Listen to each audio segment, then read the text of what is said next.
Manuel Valls est notre invité ce matin. Bonjour. Bonjour Jean-Jacques Bourdin. Merci d'être avec nous. 9h, 9h30, vous serez sur RMC avec les auditeurs pour répondre à toutes les questions et elles sont nombreuses. Avec Manuel plaisir. Valls, Emmanuel Macron était là hier matin. Il se félicitait de ne pas faire partie de la caste politique. Et il insistait sur cette différence avec vous, notamment. C'est votre principale différence, franchement? Non. Mais moi, j'ai décidé de m'engager dans cette élection présidentielle. Je suis candidat à la présidence de la République. Oui. J'ai choisi, bien sûr, la primaire, parce que je crois que c'est une forme de renouvellement de notre démocratie. C'est la possibilité, pas pour les partis, que je respecte, qui doivent organiser ces primaires, pas pour les militants, que je connais bien et qui vont s'engager, mais pour les électeurs. Ce sont les Français, les hommes et les femmes de gauche, les progressistes, bien évidemment, ceux qui sont très attachés au progrès social, au progrès éducatif, au progrès scientifique, au progrès culturel, mais tous les Français, ceux qui ne veulent pas du programme de Marine Le Pen, ceux qui ne veulent pas du projet de François Fillon, qui mettrait en cause notre modèle social, à tout cela, je leur demande, venez participer à ce débat. Rien n'est fait, rien n'est joué. Vous devez être les acteurs de votre propre destin. Ne pas y participer, c'est avoir peur. Ne pas y participer, c'est fuir le débat. Mais vous n'entendrez pas de ma part. Oui. Une critique, aucune critique. Une critique ou un commentaire désagréable. Mais oui. La primaire, je le redis encore à Emmanuel Macron, mais c'est l'occasion de faire valoir ses idées, son projet, sa personnalité, de débattre, et nous le ferons, et moi je le souhaite et je le ferai en tout cas de manière digne, respectueuse, sur le fond, pour parler monde, Europe, économie, santé, transport, école, pouvoir d'achat, emploi bien évidemment, et donc que chacun participe à ce moment-là. Formidable de la primaire. S'il y a 2, 3, 4 millions de personnes au mois de janvier, les 22 et 29 janvier... Il y aura 2, 3, 4 millions de personnes. Vous êtes persuadé qu'elle connaîtra un succès? À ce stade, mais je suis sûr qu'après la primaire que la gauche a connue en 2011, le succès et la bonne tenue de la primaire de la droite il y a quelques semaines, qui a donné la légitimité, la force à François Fillon, créons les conditions d'un formidable succès. Pourquoi je dis cela? Parce que dans le monde que nous connaissons, dur, au moment où nous parlons, il y a les horreurs d'Alep, la guerre au Levant, les tensions au Sahel. Nous sommes dans un autre monde. Après notamment l'élection de Trump et avec les problèmes que l'Europe connaît, il y a des divisions, des fractures dans notre pays. Donc la primaire est garante aussi de l'unité et du rassemblement, pas le rassemblement pour le rassemblement, mais pour aller au fond des sujets. Pour débattre. Venez, que chacun vienne et que personne n'ait peur du débat et de la discussion. N'ait peur du débat et de la discussion. Hier matin, je posais la question à Emmanuel Macron, qui nous disait être prêt et accepter de débattre avec vous si vous gagnez la primaire. Vous acceptez aussi? Mais bien évidemment. Après la primaire, si vous gagnez la primaire, vous venez débattre ici même avec Emmanuel Macron. Peut-être nous parlerons avant même de venir débattre. Et moi, je le souhaite. Et mon cœur et ma main... Vous allez l'appeler, Emmanuel Macron, pour lui dire « Viens participer à la primaire ». Mais d'abord, je lui demande « Viens participer à la primaire ». Il veut un débat. Mais il y aura plusieurs débats pendant cette primaire. Il a dit non hier. Il a dit non, fermement non. Il a encore quelques jours pour réfléchir. Je suis sûr que c'est... Ceux qui le trouvent sympathique, ceux qui trouvent qu'il a du talent, des propositions intéressantes, je leur dis, venez vous aussi voter à la primaire. C'est l'occasion. Si vous voulez un projet qui regarde l'avenir, qui épouse à la fois, qui fasse cette alliance entre la République, une République ferme, dont l'autorité est une valeur, une République laïque, et en même temps le progrès social, la justice sociale, et en même temps un projet de transition écologique. Si vous voulez plus de démocratie, venez, c'est ce que je porte bien sûr, mais venez tous débattre dans cette primaire et que chacun vienne. Et je le dis avant de le dire aux candidats, je le dis d'abord à mes compatriotes, parce que moi je sens, depuis que je suis entré en campagne, j'étais il y a 48 heures dans le Doubs, je sens de l'appétence, de l'envie, et du soutien, mais aussi des interrogations. Les gens viennent aussi pour vous entendre, alors, vous écouter. Manuel Valls, donc si Emmanuel Macron ne vient pas à la primaire, vous débattez avec lui ici même. Votre engagement est pris. On verra bien dans quelles conditions. Mais il est pris, parce qu'Emmanuel Macron a dit oui, donc vous serez attendu, la place sera vide. Bon, Emmanuel Macron a-t-il regretté, était-il opposé à l'utilisation du 49.3 ? Non. Non ? Non. Non, non, je vous dis ça parce qu'aujourd'hui on dit Manuel Valls c'est Monsieur 49.3. Vous avez vu ça de tous les côtés? Non. Monsieur 49.3. J'aurais préféré ne pas utiliser le 49.3, c'est-à-dire l'engagement de responsabilité pour faire passer un texte.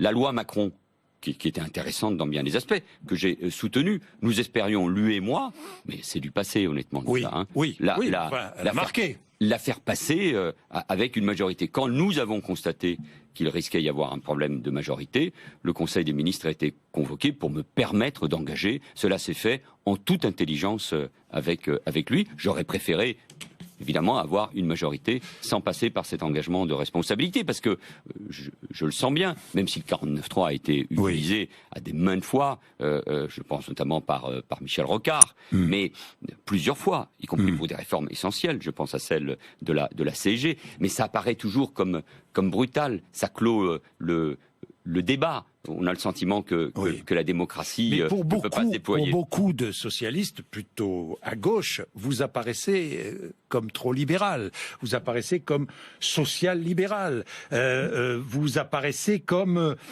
quelqu'un qui... Vous avez dit un temps, je veux refonder le Parti socialiste, je me souviens. Vous voulez toujours refonder le Parti socialiste. Mais ça n'est pas mon sujet. C'est pas votre sujet. Bon, d'accord. D'abord, enlevons les étiquettes. Bon, enlevons les étiquettes. Bon. Je suis candidat à la présidence de la République devant les Français. Oui. Donc, moi, je ne vais pas m'intéresser aujourd'hui aux affaires de parti. La gauche, le Parti socialiste, c'est une longue histoire. C'est mon histoire. C'est votre histoire tourmentée en ce moment. On vous a même mis Monsieur Payon dans les pattes.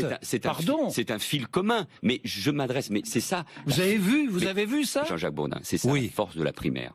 Oui. C'est que ce sont les Français eux-mêmes, des millions d'électeurs, qui vont choisir le destin. C'est un coup bas qu'on vous a fait. Mais pas du tout. Mais moi, je regarde absolument pas les choses ainsi. Si je commence à regarder tout cela, à lire les commentaires, je perds l'essentiel. Moi, je fais tout pour les Français. Si je suis candidat, quand on est candidat à la présidentielle, pas pour figurer. Pas par hasard, oui. Je le suis parce que j'aime profondément ce pays. Parce que je pense que je peux incarner cette alliance entre la République et la justice sociale. Parce que je suis prêt, parce que j'ai une expérience dans le monde de Trump, de Poutine, de Xi Jinping, de Erdogan, dans ce monde où l'Europe est elle-même en crise, on a besoin d'être fort, d'être stable, d'avoir du sang-froid. Cette expérience acquise depuis 5 ans, je veux la mettre totalement au service des Français. On ne s'improvise pas candidat à la présidence de la République. Donc moi, je suis candidat à la présidence de la République dans le cadre d'abord de la primaire, avec un objectif: entraîner, convaincre et gagner. Et gagner, parce que rien n'est écrit ni pour la primaire, je suis challenger, ni pour l'élection présidentielle, je suis challenger. Ce sont les Français qui décident. C'est le peuple souverain qui décide. Quant aux étiquettes, vous savez, moi, mon programme, mon projet, je le dévoilerai bien sûr au mois de début janvier, juste avant tous les débats. Vous allez nous donner tout à l'heure quelques faut bien grands travailler. axes. Mais c'est la sécurité, la protection, dont les Français ont besoin, la souveraineté, parce que notre pays a besoin plus que jamais d'indépendance, la solidarité, l'égalité des chances, l'émancipation des individus grâce à l'école et au travail, qui est une valeur, et la démocratie. Parce qu'il est clair que chez nos compatriotes, beaucoup de ceux qui nous entendent, qui nous écoutent là, se disent « c'est toujours en haut qu'on décide ». Nous, on est méprisés, on est humiliés, on n'a jamais le sentiment de participer aux décisions. Vous étiez en haut. Oui, mais ce qui est formidable de ce qui m'arrive, après les fonctions que j'ai exercées, c'est que Matignon, c'est derrière, en plus... Franchement, avoir comme successeur Bernard Cazeneuve, ça vous donne une sacrée sécurité. C'est un homme d'État sérieux et qui va jusqu'au bout faire ce travail sous l'autorité du président de la République. Et moi, je suis libre d'inventer, libre de faire de nouvelles propositions. J'assumerai tout ce que nous avons fait et en même temps, je porte un projet pour la France. Alors justement, vous êtes libre. Je voudrais refaire très vite, puisque vous êtes libre aujourd'hui, un tout petit peu d'histoire. Quand avez-vous appris que François Hollande ne se représenterait pas ? Quand il l'a annoncé officiellement, quand il l'a annoncé aux Français, c'était là il y a tout juste pas plus tôt. 8 jours. Non, mais pas plus tôt. Ce qui est de l'ordre des discussions avec le... Par exemple, lors de ce déjeuner que vous avez eu 3 jours avant, le lundi à midi. j'ai eu un Que vous a-t-il dit là? Vous avez eu un sentiment ce jour-là? Oui, j'ai eu un sentiment, mais qui est le même depuis des mois avec le président de la République. Le président de la République a pris une décision difficile et courageuse. Elle est difficile et courageuse parce que il l'a dit lui-même. Il avait sans doute, sans aucun doute, le goût, la volonté de défendre ce qu'il avait fait depuis 2012, de combattre la droite et l'extrême droite, et surtout de porter les valeurs du pays avec son expérience. Mais je le sais, nous en avons souvent parlé, cette décision mature sans doute depuis des mois. Il m'a jamais dit je serai candidat ou je ne serai pas candidat. Mais il l'a toujours dit qu'il ferait passer l'intérêt général.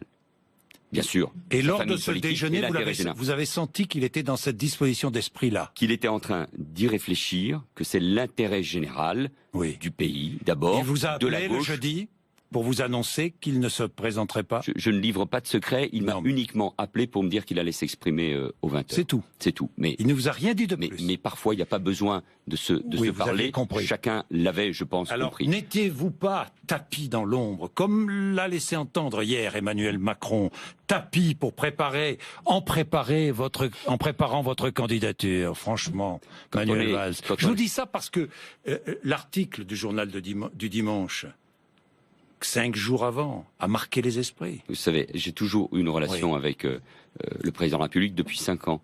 Je me suis engagé à ses côtés. J'ai été aussi un des artisans de la victoire de 2012. J'étais son ministre de l'Intérieur, Premier ministre. Il y a entre nous, avec Bernard Cazeneuve aussi, comme avec Christiane Taubira ou Jean-Jacques Urvoas aujourd'hui, avec Jean-Yves Le Drian également, c'est-à-dire ceux qui étaient en première ligne après les attaques terroristes, il y a entre le président de la République et moi des liens que rien ne pourra rompre. Des liens qui se sont faits face à l'épreuve, ce que nous avons vécu ensemble face au terrorisme en janvier, en novembre 2015, en juillet 2016, parce que nous avons vécu avec cette menace. Ça a transformé d'abord la vie des Français. C'est eux qui étaient concernés, mais la nôtre aussi, et le lien. Donc, les liens d'affection, d'amitié, de respect, de fidélité et de loyauté, rien de tout cela ne peut être Vous êtes son candidat? Ah, mais je ne dirais pas ça. Vous pensez qu'il prendra parti pendant cette campagne présidentielle? Le président de la République doit assumer les responsabilités jusqu'au bout comme chef de l'État. Personne ne peut imaginer en même temps qu'il ne s'engage pas. Qu'il sorte d'abord pendant l'élection présidentielle, mais je ne vais pas parler à sa place. Je ne suis pas là son porte-parole. Mais enfin, il devra s'engager. Enfin, je sais qu'il souhaite la victoire de cette gauche qui assume les responsabilités, qui est utile au pays, qui défend aussi ce que nous avons engagé depuis 2012, même s'il y a eu des incompréhensions. Donc, franchement, tous ces commentaires, c'est petit. Mais moi, le commentaire, je m'en moque. Ce qui m'intéresse, c'est l'histoire. C'est petit et minable. La réalité, la vérité. Donc, j'ai toujours dit au président de la République les choses en tête à tête, clairement. Mais il a toujours su pouvoir compter sur moi et dans tous les moments difficiles. Vous lui avez toujours dit clairement, en tête à tête, ce que vous pensiez. Vous lui avez dit ce que vous pensiez du livre « Un président ne devrait pas dire ça ». Vous lui avez dit, franchement. Bien sûr que je lui ai dit. Vous lui avez dit. Mais tout ça est derrière. Il n'aurait pas dû. Mais Jean-Jacques Bourdin, tout ça est derrière. Mais non, mais c'est derrière, d'accord. Mais c'est la clarté des choses, Emmanuel Valls. On a besoin. Mais je l'ai dit même. Emmanuel Valls, on a besoin. Jean-Jacques Bourdin, je l'ai même dit publiquement. Mais quel intérêt? Il n'aurait pas dû. Mais quel intérêt? Je vous pose la question. Je ne vous répondrai pas parce que ça n'a aucun intérêt aujourd'hui puisque il a pris cette décision. Et moi, ce que je demande, c'est qu'on respecte cette décision comme je respecte le président de la République. Vous assumez totalement, vous défendez totalement le bilan que vous avez avec le président de la République. Je n'aime pas beaucoup le mot bilan, parce qu'il y a les décisions prises, alors je dirais. Mais bien sûr. Mais sinon, je serais parti. Vous y avez pensé? Non, jamais. Jamais. Jamais. Je vous le dis clairement, jamais. Parce que quand on assume cette responsabilité, quand on est chef du gouvernement, dans ces moments difficiles, enfin écoutez, les décisions que nous avons prises, celles que le président de la République a prises, d'ailleurs en passant, qui peut penser un seul instant qu'on puisse imposer une décision au président de la République, celui qui a pris des décisions aussi difficiles, face au terrorisme, engager nos armées au Mali, au Sahel, au Levant, sauver, ne l'oublions jamais, la Grèce qui était menacée de sortir de la zone euro, ce sont des décisions difficiles. Donc ces décisions, il les prend en âme et conscience. Quant à moi, l'idée que je me fais du sens de l'État, de l'intérêt général, je ne suis pas sûr que forcément ça intéresse beaucoup ceux qui nous entendent, mais en tout cas, l'idée qui est la mienne, m'amenait à rester au gouvernement. Je me suis même posé la question pour maintenant. Mais il était évident qu'on ne pouvait pas être Premier ministre et candidat. Vous avez posé la question, vous avez hésité. Oui, la question. Ne jamais donner le sentiment de l'abandon, parce que cette tâche, elle est évidemment passionnante. Mais à partir du moment où le président de la République avait décidé de ne pas être candidat, que je considérais avoir l'expérience, surtout le message. Il vous a encouragé. Bien sûr.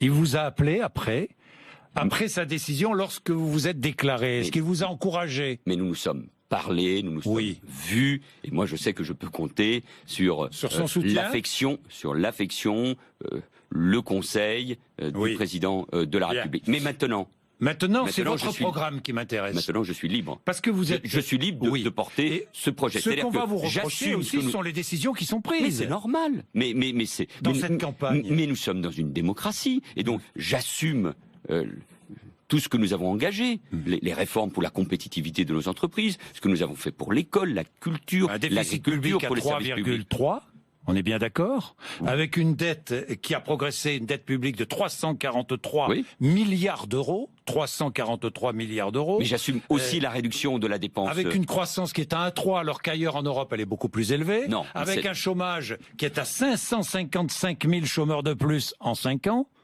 Et alors ça empêche d'être candidat ?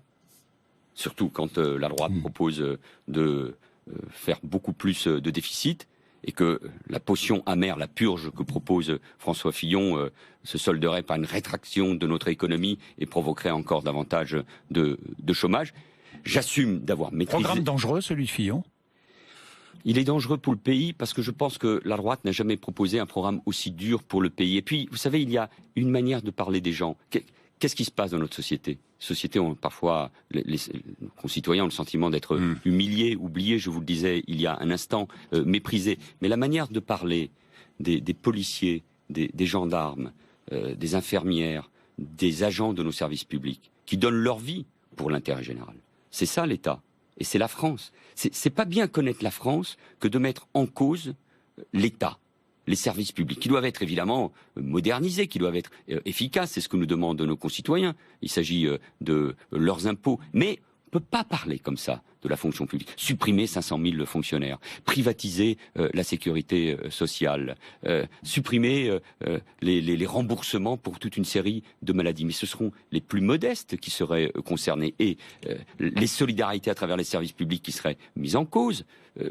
Casser l'hôpital public, mais enfin c'est souvent le seul endroit où on puisse se soigner, on puisse aller pour des urgences. Et c'est surtout oublier que c'est la France, la sécurité sociale, la santé, les aides pour les plus modestes, la retraite, ce sont les piliers de notre pacte social issu de la résistance. Donc on n'y touche pas, on réforme, on rend le système plus efficace, on trouve de nouvelles formes de financement, mais on n'y touche pas. Et moi je veux défendre ce modèle social qui est intimement lié au modèle républicain. C'est ça, la République sociale. Manuel, mais vous m'avez posé des questions, mais j'accepte... Entre 9h et 9h30 sur RMC, vous allez répondre sur votre programme déjà. Bien sûr. Et répondre à la proposition de Macron, par exemple, qui veut donner du pouvoir d'achat en supprimant certaines cotisations sociales et transferts sur la CSG. Il faut regarder toutes les hypothèses, toutes les propositions. Attention, parce que celle-ci, par exemple, elle peut représenter moins de pouvoir d'achat pour les smicards, pour les retraités, parce que ça se... faire un cadeau aux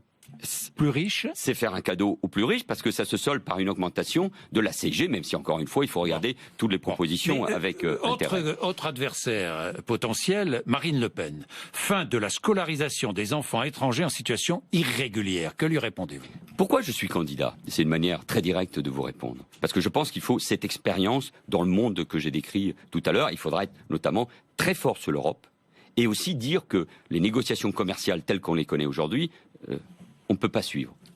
On doit se protéger. Il y en a assez de cette naïveté. La mondialisation détruit des centaines de milliers d'emplois et nous met dans une situation de concurrence tout à fait insupportable. Je prendrai un seul exemple. J'étais avec les salariés de Peugeot Scooter il y a 2 jours. Les taxes douanières concernant nos produits vers le Vietnam, par exemple, sont taxées dans ce pays à 60%.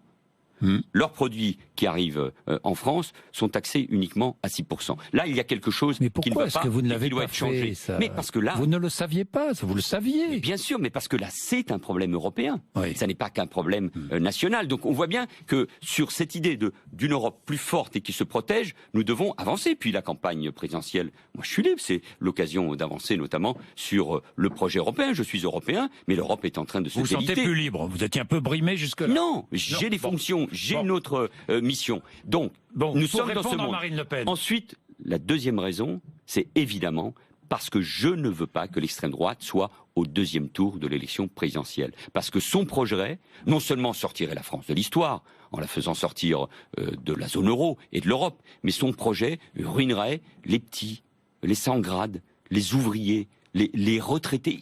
Il faut leur dire. Mais il suffit pas de le dénoncer. Il faut que le candidat que je suis crée un espoir, une espérance, donne un chemin pour la France, dire ce que nous allons faire en matière de sécurité, en matière de travail, parce que c'est une valeur, même si je veux avancer sur cette idée de revenus décents que je porte déjà depuis plusieurs semaines.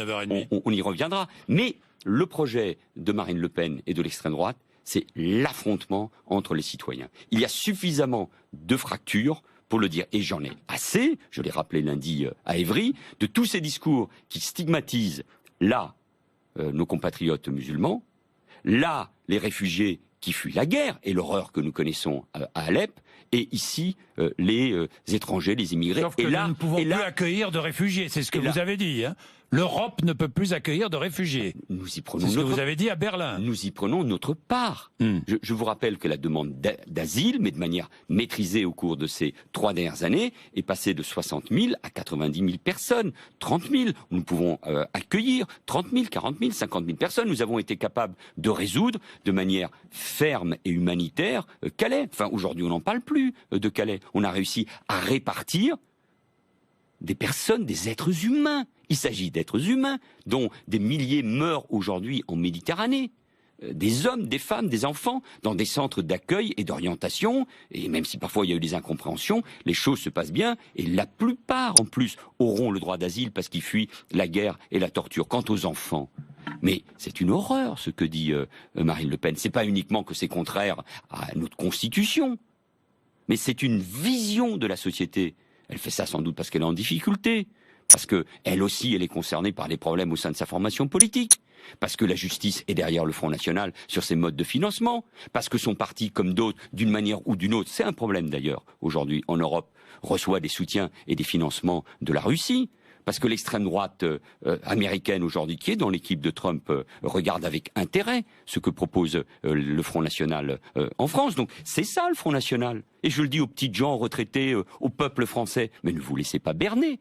Mais ma responsabilité, c'est donc de m'engager pour empêcher le Front National d'être au deuxième tour, mais aussi de proposer une espérance. Et ma troisième idée, c'est que le programme de François Fillon est un programme qui tourne le dos à ce qu'est notre modèle social. Voilà les raisons. Pour cela, je dois présenter un projet, je dois rassembler la gauche, je dois rester moi-même, et en même temps, j'ai une autre mission qui est celle, demain, je l'espère, je le souhaite, pas pour moi, mais d'abord pour le pays, incarner cette gauche qui est capable, parce qu'elle est belle et grande quand elle se retrouve avec la France, d'incarner tout simplement la France. Bien, vous allez répondre aux auditeurs d'RMC dans quelques minutes, il est 8h57.